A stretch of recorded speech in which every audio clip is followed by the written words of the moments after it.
Well, hello again, and welcome back to Base Bible Study. This video is the first video covering the New Testament, and in this particular session, we will begin addressing the question of what was the early church. So starting with a discussion of these early Christian communities in the first century. So let's begin by talking about the New Testament itself and the set of books commonly called the canon of the New Testament. This group of books was first collected in 367, the year 367, by the Bishop of Alexandria, Athanasius. And it is this common collection of books that all Christians use as the New Testament. There are four basic kinds of literature in the New Testament: Gospels, Matthew, Mark, Luke, and John, that tell the stories of Jesus and his life. There's one book of history, the Acts of the Apostles, that we'll talk about quite a bit in this particular video. And then many, many letters. In fact, the majority of the books of the New Testament are these early first century communications, these letters. And one famous apocalyptic book of Revelation, which will be the topic of our final video. So in thinking about the timeline of the New Testament, when was it written? What happened? It's a much abbreviated timeline compared to that of the Old Testament, roughly only a century from about 0, the birth of Christ, to about the year 100 to 120. Now, the majority of the events that are described in the New Testament, with the exception of the birth of Christ, start around the year 30 when Jesus' ministry began, which lasted about 30 to 33, and then up until around the martyrdom of Paul, or the end of Paul's ministry, it's approximately the year 64. So it's only about 3 decades or so of time. And those two figures do occupy a tremendous amount of the space in these stories. Jesus himself from about 30 to 33, Paul's longer career of about 20 years from perhaps the early 40s until the mid 60s. Now, the early period of this time was a period that we might think of the eyewitness period. So this is a time when there were a lot of people that were alive that had witnessed Jesus, who had spoken with Jesus, who had seen Jesus in action, who had heard him preach, had watched him heal people. And there perhaps were hundreds to thousands of people who had witnessed some act of Jesus. And so there were plenty of people around that anyone could talk to who could tell them directly about what they had seen Jesus do, including, of course, all of the many disciples. There were far more than 12, many of the disciples and people that Jesus had taught. Now, but there was a time that developed in the 60s, 50s, and 60s when these people were aging. And eventually more and more of these people died away. And so at this point in time, it was important for the early church to collect the stories of this eyewitness generation and commit them to writing. And so there was a long period, about half a century, of writing and editing the various materials that produced the books of the New Testament that we have today. The earliest part of the New Testament in terms of what was written is very likely the first letter that Paul wrote to Thessalonica, 1 Thessalonians, written in the late 50s. The latest book, the newest book, if you will, perhaps 2 Peter, written in the 2nd century, perhaps around the year 120. Now, the first gospel was not written until most of Paul's letters had already been written, significantly after the crucifixion and resurrection of Jesus, perhaps in the early 60s, and this would be the Gospel of Mark.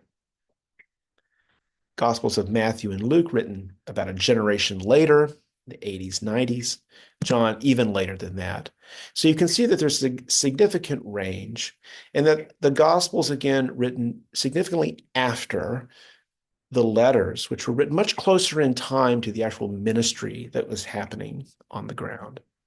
And of course, the book of Acts is a special instance of an authorship of Luke. So Luke wrote both Luke, the Gospel, and the book of Acts around the same time. And so we'll talk in some detail about what that book contains. But in general, we will also find that all of these books were written in ancient Greek. Unlike the Old Testament, mostly in Hebrew, this is now a Greek text. And that's simply because since the time of Alexander the Great and what is often called the Hellenization of the world, in other words, the adoption of Greek culture, Greek language, art forms, culture, etc., the entire ancient world spoke Greek. And this is much like English today. And so it's no surprise that these documents would find themselves being written in Greek, the universal language of the Roman Empire at the time. So let's also make a couple of quick comments about the political situation around the area of Galilee and Palestine and Judea, where all of these events are going to be happening. So Galilee in the north was ruled by Herod Antipas, whereas Judea in the south, which contains Jerusalem and where many of the stories will actually occur, was ruled by Roman prefects, Valerius Gratus and later Pontius Pilate, all, of course, under the authority of the Caesar, Augustus Caesar, right, who was ruling at the time of most of these stories. Now, at the same time, the Jewish community had its own particular sects and groups, and it's important to understand some of them and how they differed and the kinds of communities that Jesus and the disciples in the early church encountered. There was one particular group of people that were near Jerusalem, near the center of worship, near the temple. But beyond Jerusalem and Judea, many Jews, and remember, after the exile, the diaspora of the Jews extended to the known world. There were Jews everywhere. Many of those Jews that lived far from Jerusalem were living as a minority in a largely Greek culture. And so this is the milieu, if you will, that many Jews find themselves in, is again a cultural minority. For them, worship did not take place in the temple. They had no access to the temple at Jerusalem. It took place within local synagogues with local pastors. So in Jerusalem, there was a group known as the Sadducees that were quite conservative and attached to the temple, were very concerned about worship in the temple and the strictness of that worship. They also happened to believe that there would not be a general resurrection.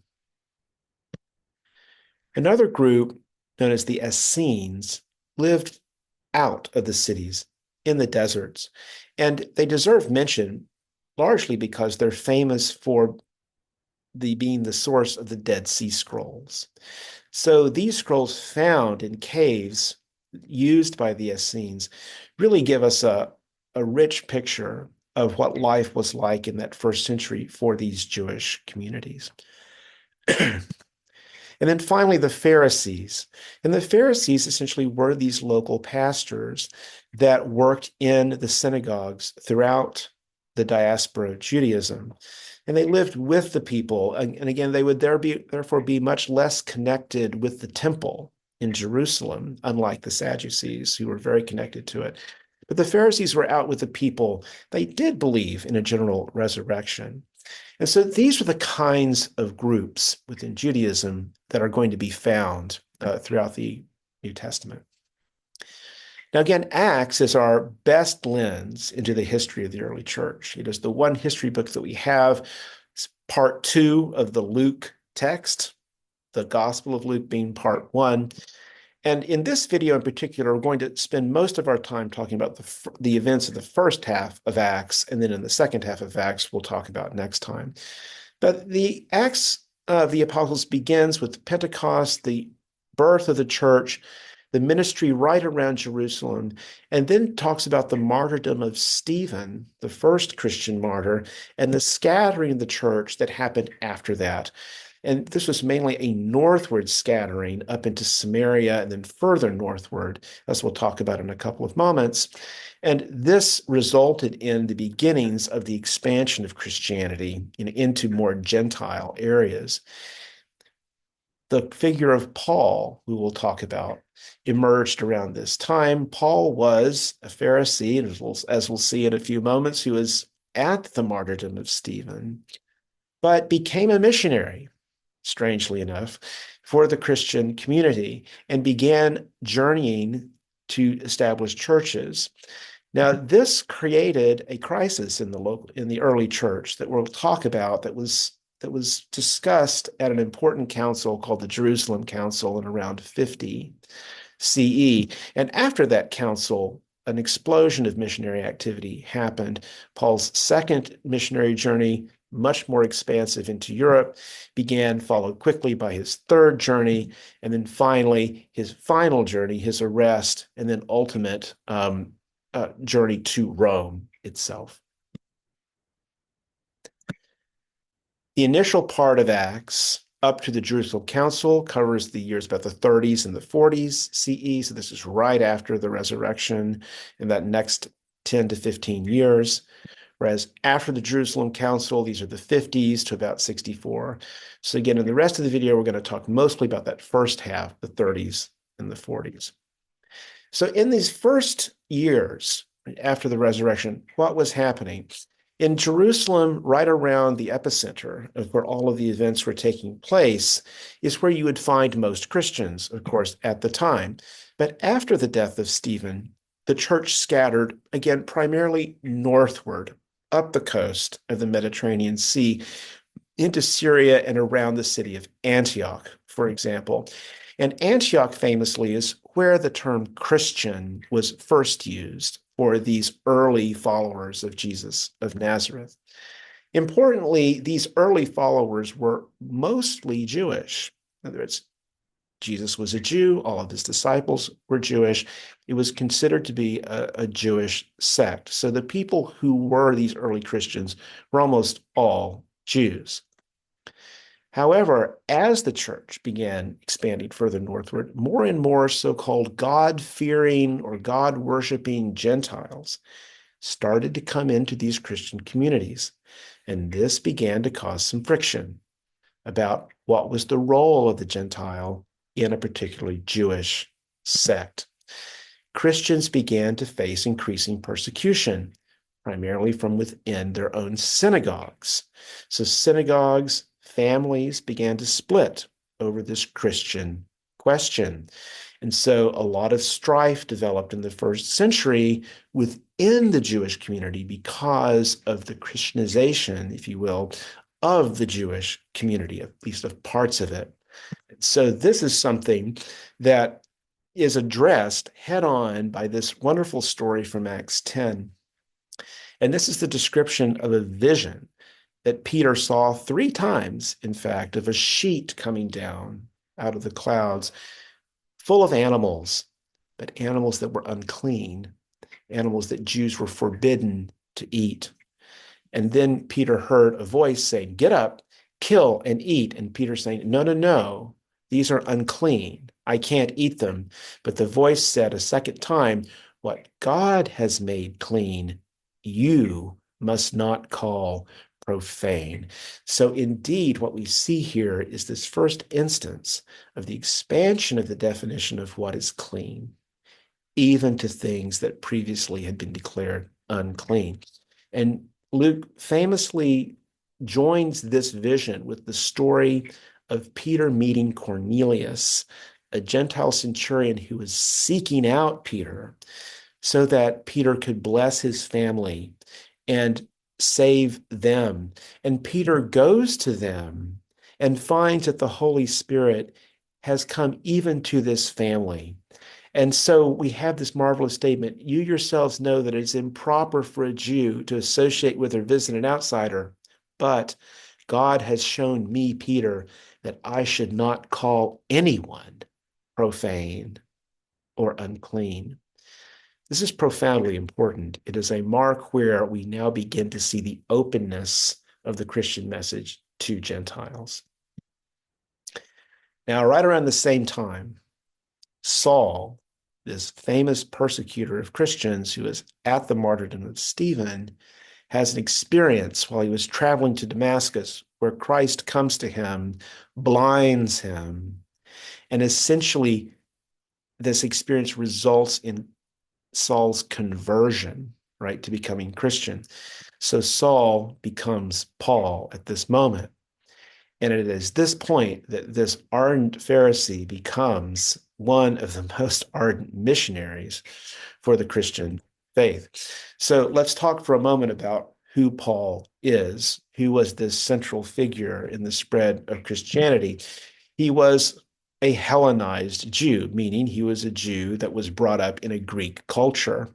He was brought up in Tarsus, which is way up here in Asia Minor, far, far away from Jerusalem, which is not even on this map. It's too far to the south, but here's Antioch.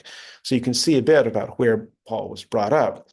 He was a Pharisee. He was a local Jewish pastor instructed by Gamaliel. He was also talked about earlier in Acts.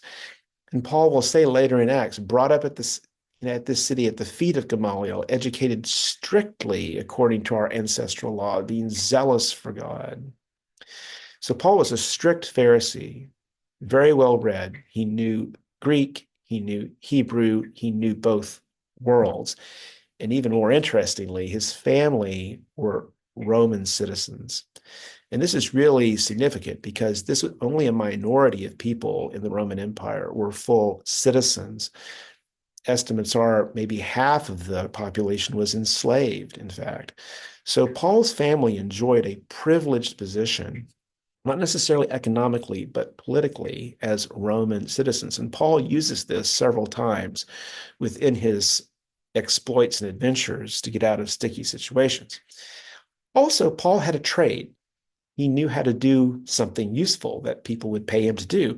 He was a leather worker or a maker of tents, like you might think of them as tarps or temporary dwellings, or all manner of other leather materials. We don't know exactly what it all meant, but you could think of bags, containers, perhaps even clothing, but various things made from leather.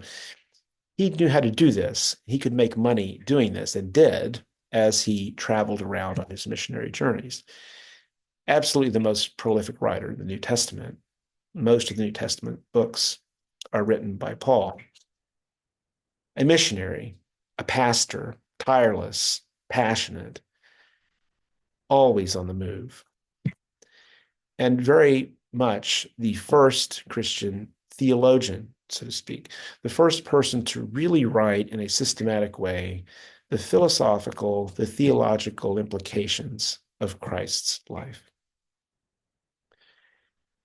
And if Paul was to speak into this space, as he did many times when he was alive, I'm sure he would include in this list his apostleship to the Gentiles, which was his passion to reach the broader world.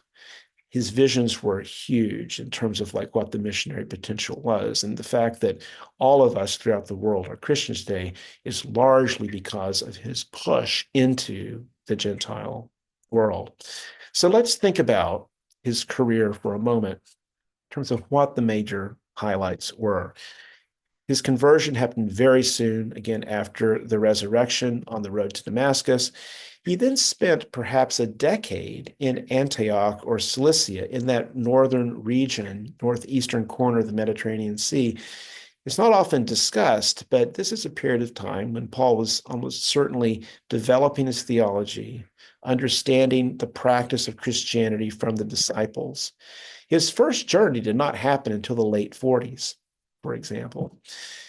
The Jerusalem Council happened soon after that first journey, very likely because of that first journey and the missionary success that it was having into Gentile communities. After the Jerusalem Council, as we'll talk about in a couple of moments, he went essentially on a missionary rampage throughout the rest of Europe. The fire was lit. Off he went. The second journey, much longer, much deeper into Europe, and he began writing letters. This is where we get First Thessalonians starting to appear. He repeated the journey essentially. It's a third journey a few years later. More letters happened to the Galatians, to Philippi, to Philemon, and finally letters to the Corinthians and to Rome. And so this explosion of activity really happened after that Jerusalem council. Now, we think in that around 60 is when that last journey happened to Jerusalem and his final journey to Rome, where he was probably martyred in the mid 60s, perhaps around 64. So in the 40s, what was going on? Again, we were talking about Jerusalem down here, Antioch up here. And so most people would speculate that at this point in his career, he was learning the trade of Christianity. He was spending time with disciples. He was working, teaching, developing, honing the theology that he would begin taking out into his missionary trips. And as more time passed, and very likely as the result of not only his work, but the work of many missionaries that were active in this part of the world at the time, more Gentiles were becoming Christian. And so the question of how to deal with these Gentiles who were becoming Christian was becoming a very present and concerning problem in the early church. Perhaps even compounding that more was his first journey. It started from Antioch, and compared to his other journeys, it's relatively conservative. I mean, it goes only through Asia Minor and then kind of doubles back and comes back through Cyprus and to Antioch again.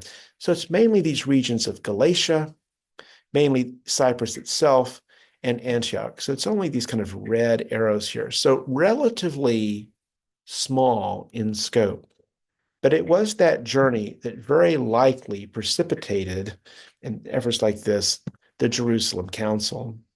So this was around the year 50 in Jerusalem, and it really was the point where the church had to come to terms with the question, do you have to be a Jew first before you can become a Christian? Do you have to become a Jew first, become circumcised, adopt all of the Jewish law in order to become a Christian? This is really saying, is Christianity a Jewish thing? Should it remain within the confines of Judaism? Many of the Pharisees, not all, but many Pharisees said absolutely yes, it should. It is a Jewish thing. Jesus was a Jew. We're all Jews here, right? It needs to be a Jewish thing. Paul, though, Barnabas, and many other missionaries, no, we are finding success in ministering to the Gentiles. The Holy Spirit is coming on the Gentiles, just as it comes on Jews. We must let these Gentiles in. So it was James, the brother of Jesus, in fact, and the leader of the church in Jerusalem, who engineered a compromise. And the compromise was, we should not trouble those Gentiles who are turning to God, but we should write to them to abstain from four things: any food polluted by idols, fornication, any food that has been strangled, and from eating blood. So of all of the hundreds of kosher and other, ritualistic laws in Exodus and Leviticus, of all of those hundreds, only four, those four. Otherwise, Gentiles can become Christian directly. This essentially was a victory for Paul and Barnabas and those missionaries. And after this decision was reached, wow, did those missionary efforts explode like wildfire across the Roman Empire.